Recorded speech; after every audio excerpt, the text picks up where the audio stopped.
want to go back to our top story this morning, that deadly attack in Jerusalem at a bus stop that left 6 people dead now, another dozen injured. Israeli police saying the attackers opened fire there at that bus stop in a busy intersection in North Jerusalem, and then the attackers were shot and killed. David Sussman joining us once again from Efrat, Israel, outside Jerusalem, host of the Land of the Bible and a popular tour guide there as well. We're glad you're back with us, Dave. What's the latest from your vantage point? Yeah, I appreciate you having me on the show again. Yeah, it's extremely tragic. The nation is feeling the tragedy that took place in Jerusalem this morning. Right now, the news is that 6 people were murdered by these two terrorists coming out of Judea and Samaria, out of the Arab city. I believe they came from Ramallah. Somehow they were able to cross the security checkpoints, or somehow came across the security barrier that we have, and they had two um, machine guns that were sort of makeshift machine guns that they most likely built in the basement of somebody's houses. This is when the IDF goes into these Arab towns and villages and cities in what some people refer to as the West Bank in Judea and Samaria. They are going there to find these homes and these buildings that are used for weapons manufacturing. And unfortunately, this particular manufacturing house was not located. These two terrorists were able to get across somehow, and unfortunately, a lot of people were killed. I believe it's about 16 people were wounded, and obviously there was probably close to 100 people there, all of them left with the scars of the images and the experience that they had to go through this morning. We can see that. I mean, that video of everybody running away from the bus Yeah. stop, I assume after the bullets rang out. And so there was an IDF soldier, as we understand it, who was at the bus stop, who was able to return fire and kill the attackers. Is that commonplace? I mean, are there IDF soldiers now at every kind of mass transit location? I mean, what is the lived experience like because of all of these threats there in Jerusalem? Sure, great question. So there aren't IDF soldiers at every bus stop. Public transportation here is used by the rich and by the poor and everybody in between. So there are a number of public bus stops here. It would be too much to man all of them.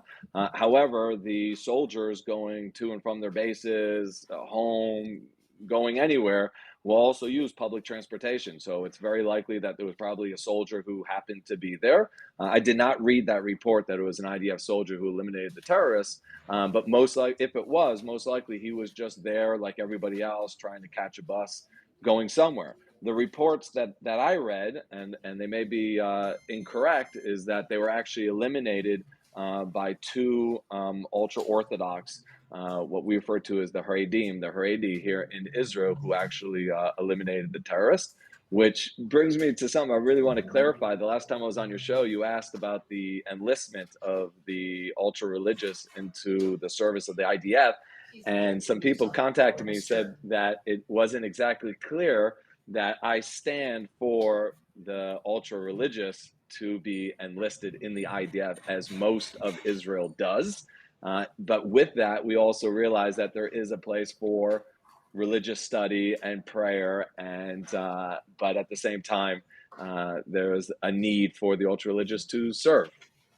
Yeah, What David, thanks for clarifying. Oh, sorry to interrupt. Just thanks for clarifying. And you're right. It was, as I understand it right now, and obviously these are early hours, so the reports can be changing, Right. but that there was a civilian and I think also a soldier, but that was just the latest that I read. But thank you for Right. adding that. And that soldier could have been ultra religious as well. You mentioned the last time I was on the show that I was in the IDF, and my tank driver was ultra religious. Black and white with a black hat. If you're familiar with the look of the ultra religious here in Israel, so there are plenty that serve, and oftentimes when there is an unfortunate terrorist attack, they will be eliminated by civilians who are armed. And in order to be armed, it's most likely that those individuals served in the IDF, because the gun laws here in Israel are extremely strict. So it's not like you can just walk into a shop and get a gun. There's a whole process, and you have to prove yourself as a good shot, and you need to go through, a mental exam and prove to be safe with the weapon. Besides people being armed, are there any other proactive or preventative measures that can be taken to protect people from terrorist attacks? Yeah, absolutely. I mean, Israel, I think, is at the forefront of that, and it's something that we've had to live with since the inception of the state. So there are plenty of fences that are there, proverbial fences that are there in order to prevent these attacks from happening from, plainclothes anti-terrorist units that are in busy places, security guards, and then obviously the civilians who are there on guard and being vigilant for any suspicious activity. David Sussman, thanks so much for joining us Hey, at a moment's you know, notice. We appreciate it from Israel, yeah, as always. thank you so much. If I could just say one other thing, there was a video that came out. I posted it to my Facebook. I sent it in. I don't know if you guys have it, but it shows a secular taxi cab driver pulling up to the scene moments before the shots ring out. And as soon as everybody starts fleeing, he calmly gets out of his taxi. He walks around. The windows in the bus next to him are being shot out. And he opens the door in order to assist an older religious woman in order to bring her to safety. And I think that scene in all of this horror that we saw shows the beauty of Israel, shows the civilians of Israel looking out for one another, whether you're secular, whether you're religious, whether you're politically to the left or politically to the right. At the end of the day, we all have each other's back and look out for one another. So if you haven't seen that video, you can go to my Facebook and you can check it out and share it with your viewers. All right, Thanks for David, pointing that out. will do. Thank you. Such a volatile part of our world, as always.